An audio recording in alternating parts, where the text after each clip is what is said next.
नमस्कार दोस्तों, बात करते हैं रूस की। लगातार यूक्रेन और जो युद्ध है वो बढ़ता जा रहा है। 7वां दिन है। कई सारे लोग जो यूक्रेनीज हैं वहाँ से चले गए हैं। कीव पर हमला जो है लगातार हो रहा है, खार्किव पर हो रहा है और वहाँ तो ऑलमोस्ट कैप्चर कर लिया गया है। ये स्थिति फिलहाल वहाँ की है। कई वहाँ पर ऐसे विजुअल्स आए हैं जिसमें पुलिस मुख्यालय को निशाना बना दिया गया, मिलिट्री बेस को निशाना बना दिया गया, और सबसे ज़्यादा जो दर्दनाक विजुअल आया वो आया एक मैटरनिटी जो होम था उस पर भी अटैक कर दिया गया। यानी जच्चा बच्चा वार्ड, जहाँ पर छोटे छोटे बच्चे, जहाँ पर उनके पेरेंट्स होते हैं, वहाँ ट्रीटमेंट हो रहा होता है, वहाँ पर डॉक्टर्स होते हैं, वहाँ पर अटैक कर दिया। ये एक ट्वीट किया है यूक्रेनी जो ट्विटर हैंडल से उनके सरकारी महकमे ने, जिसमें सारी बातें बताई है। दीपक, ये आम आदमियों को अब निशाना बनाना शुरू कर दिया गया, या ये कहे ये एक विडंबना है जो हो रहा है? अब रशिया को कहीं ना कहीं चाहिए कि बहुत हो गया, अब आना है हमें। खार्किव को कहीं ना कहीं, खार्किव से अगर आप मतलब समझे खार्किव कौन सा जगह है, जैसे इंडिया में दो इलाके हैं, मुंबई कैपिटल जो पैसे कमाने वाली जगह और दिल्ली। तो वो कहीं कहीं ना कहीं चाह रहे हैं कि मुंबई पे कब्जा हो जाए, और जैसे ही कब्जा हो जाएगा मुंबई पर, जो खार्किव है, जैसे यूक्रेन का जो मुंबई है वो खार्किव वाला इलाका है, उस पर कब्जा होते ही वो समय दे रहे हैं लोगों को कि भाई आप निकल जाओ, नहीं निकलोगे तो हम हमला कर देंगे। चेतावनी दी जा रही थी। पहले कहा जाता है कि रशियन आर्मी शायद डर गई है या हारने वाली है, तो हारने वाली नहीं थी। वो चेतावनी देने का तरीका होता है कि भाई हम हमला करेंगे तो मिसाइल मारने में टाइम लगेगा नहीं, तो आप पहले ही वहाँ से हट जाएं। आज सुबह बाइडन का भी आया speech। हाँ, इस बाइडन का भी ये है कि तानाशाह की तरह बिहेव कर रहे हैं। तो कहीं ना कहीं रूसी आर्मी वो चाह रही है कि जितने भी शहर के लोग हैं सब निकल जाएं, लेकिन आने वाले रास्ते में जो भी हो वो सब पे हमला करते ही जाएंगे। हमेशा लड़ाई की दो वसूल होते हैं कि कभी भी आप हॉस्पिटल और स्कूल को छोड़कर, आप जो फुल फ्लेज वार होती है उसमें स्कूल और हॉस्पिटल को छोड़कर आप कहीं भी हमला कीजिए। हॉस्पिटल पे हमला करना ये क्राइम माना जाता है। अब क्राइम मतलब एक वॉर क्राइम है जिसपे आज ना तो कल पुतिन को झेलना पड़ेगा। और ये इस बात पर यूक्रेन ने भी कहा है कि ये कौन सी मतलब ये तरीका है वॉर का। ये खासतौर पे जिस तरीके से इन्होंने पुतिन ने कहा कि हम सरकार के खिलाफ मुहिम छेड़ रहे हैं, तो सरकारी मुख्यालय पे आप हमला करते, सरकारी बिल्डिंगों पे निशाना बनाते, जिस तरह पुलिस मुख्यालय पे निशाना बनाया, तो कल एक शॉपिंग मॉल पर, आज एक टावर पर हॉस्पिटल, भी करा। टीवी टावर, हाँ टीवी टावर से उनका मकसद था कि उन्हें लग रहा था कि यूक्रेन को पूरी तरह से कट ऑफ कर देना है, एक इमरजेंसी जैसी माहौल पैदा कर दें, क्योंकि आज भी वहाँ के लोग टीवी देख रहे लेकिन हैं। बाइडन ने जो बात कही आज, वो तो बड़े एकदम चौड़े होकर आए और एकदम ऐसा देश को संबोधित किया। तो ये तो फालतू की बातें है। अब क्या मतलब है, जब 7 दिन हो गए, इतने लोग मर गए, इतना अटैक कर दिया उसने, यूनाइटेड नेशंस किसी की नहीं मानी, और अब जाकर जो वो करना चाह रहा है वो कर रहा है। तो ये तो अब चाहे आप उससे जो मर्जी प्रतिबंध लगाए, उसने तो जो करना वो कर दिया। आप घी रोटी देने से अच्छा, अब मैं किसी को घी रोटी दे दूं, किसी को बोलूं कि भाई तुम हथियार ले लो, लड़ना तो आपको ही है। हाँ। आप घी रोटी दे दो, घी रोटी दे रहे हो, हथियार दे रहे हो, आप नीचे आ जाओ, हमारे साथ लड़ लो। हमारे साथ कोई नहीं आ रहा। बाहर से खड़े होकर आप ताली बजा रहे हैं, आप थम्स अप दिखा रहे हैं कि हाँ आप अच्छे कर रहे हैं, लेकिन लड़ आप ही रहे हो। तो ये दोहरा मापदंड है जो वेस्टर्न जो कंट्रीज है। इसलिए खासतौर पे जब इंडिया, जब बात आती है कि यूएन क्यों सपोर्ट कर रहा है रशिया को, या रशिया के खिलाफ वीटो क्यों नहीं कर रहा, क्योंकि कहीं ना कहीं इंडिया को भी पता है कि जो वेस्टर्न जो कंट्रीज हैं वो बोलती कुछ और है और करती कुछ, इसे ही कूटनीति कहते हैं। यूक्रेन ने आज एक और बहुत इंपॉर्टेंट बात की। उसने कहा कि जो नाटो देश हैं वो ये ध्यान रखें, कल को रूस फिर उन पर भी हमला करेगा, और ये गलतफहमी में ना रहे कि कोई नाटो देश है तो उस पर हमला नहीं होगा। ये तो कहीं ना कहीं वो, अब वो बचाव के लिए जो मतलब मापदंड हैं कि किस तरीके से बचा जा सकता है, वो कह रहे हैं कि उनका कहने का मतलब कि हमें बचा लीजिए। वो आखिरी कोई चांस छोड़ना नहीं चाहते कि नाटो कोई भी देश आके उस पर आ जाए। कल जो बेलारूस वाला जो इलाका था उसमें शाम तक ये भी आया था कि जो यूक्रेन है वो मिसाइल दाग सकता है बेलारूस पर। और बेलारूस के अगर आगे आए तो एक लिथुआनिया एक जगह है जहाँ पे 19 लाख पॉपुलेशन है। उनका कहना है कि जो भी फौज या जो भी लोग यूक्रेन जाके लड़ना चाहते हैं उनकी सरकार मदद करेगी।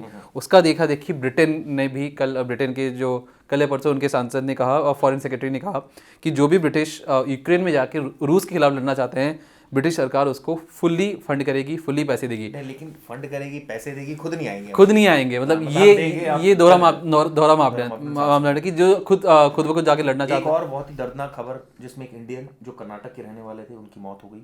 और बड़ी अजीब विचित्र स्थिति है दीपक। वो ये बता रहे थे कि वो एक कोई वहाँ पर गवर्नर हाउस है, उसके पास उनका कोई फ्लैट था, वो बंकर में थे। अब वो फ्लैट के अंदर बंकर बना लिया था, बिल्डिंग के अंदर नीचे छुप गए थे, जैसे यूजुअली बेसमेंट से थे वहाँ छुप गए थे। बंकर कहाँ से आ जाएगा? नहीं नहीं, बंकर में ही थे। असल में क्या था कि छः दिनों से बंकर में छिपे हुए थे, और वो कहा जैसे 21 साल के हैं और 4th ईयर के मेडिकल स्टूडेंट थे। मतलब ऑलमोस्ट उनके पास 1 साल और बचा था जिस मेडिकल की पढ़ाई कंप्लीट हो जाती।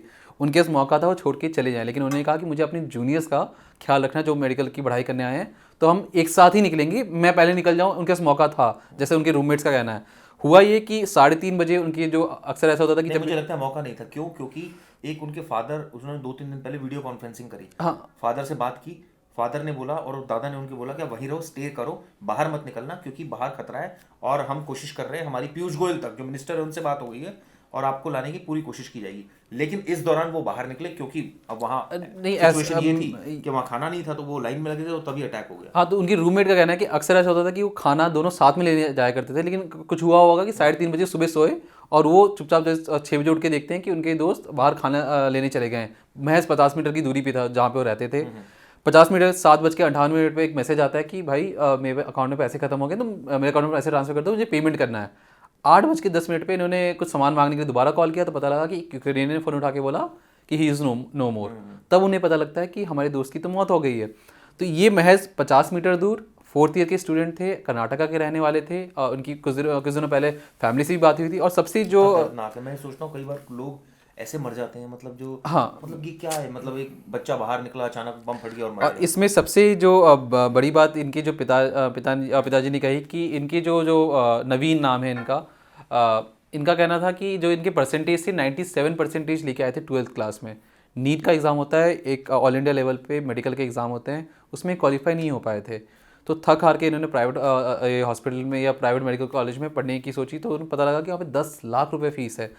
तो इन्होंने बताया कि कौन से ऐसे देश है जहाँ पे सस्ता हो सकता है, तो यूक्रेन ऐसा देश है, तो इसने 3 लाख रुपए में ये कोर्स कंप्लीट करवाने आप सोचिए, मौत वहीं लिखी थी कुल मिलाकर, इसको इस तरह से देख लिया जाए कि वहाँ एडमिशन होगा, वहाँ जाएगा बच्चा और वहाँ अटैक हो जाएगा। और ये सबसे बड़ा निशान या सवाली निशान इस पे उठता है कि हमारे एजुकेशन सिस्टम पे, जो कहीं ना कहीं उजागर कर ही दिया कि 10 लाख रुपए और विदेश में जाके पढ़ना मेडिकल साइंस कितना सस्ता बहुत है। अच्छा आपने पॉइंट बोला। ये इस सिस्टम पर भी कुठारा का आता है कि हमारे पास इतनी फैसिलिटी नहीं है, इतनी अच्छी एजुकेशन नहीं है। 97% वाला लड़का अगर बाहर जा रहा है पढ़ने, तो यहाँ इसका मतलब इंफ्रास्ट्रक्चर नहीं है, वो बाहर क्यों जा रहा है? इंफ्रास्ट्रक्चर है, उनका कहना है कि क्वालिफाई नहीं करेगी, इतनी कंपटीशन है यहाँ पे, इतनी तादाद है पॉपुलेशन की कि बच्चा 97% ला के सोच नहीं सकता कि मैं अच्छी मेडिकल कॉलेज में ले लूँ। और 97% और अच्छे मेडिकल कॉलेज में नहीं लेगा तो अच्छी नौकरी नहीं मिलेगी, और इसलिए वो बाहर जाना पड़ रहा है। वो भी ये है कि पिता के पास भी पैसे नहीं है, लेकिन पिता को डॉक्टरी करवानी है तो बाहर जा रहा है। अब ये कहीं ना कहीं अगर 97% वाला बच्चा भी अगर हमारे देश को छोड़कर बाहर जा रहा है, तो किस टाइप के हम देश को बना रहे हैं, किस टाइप की समाज को बना रहे हैं। हालांकि इसमें एक चीज़ और भी आती है, बंदा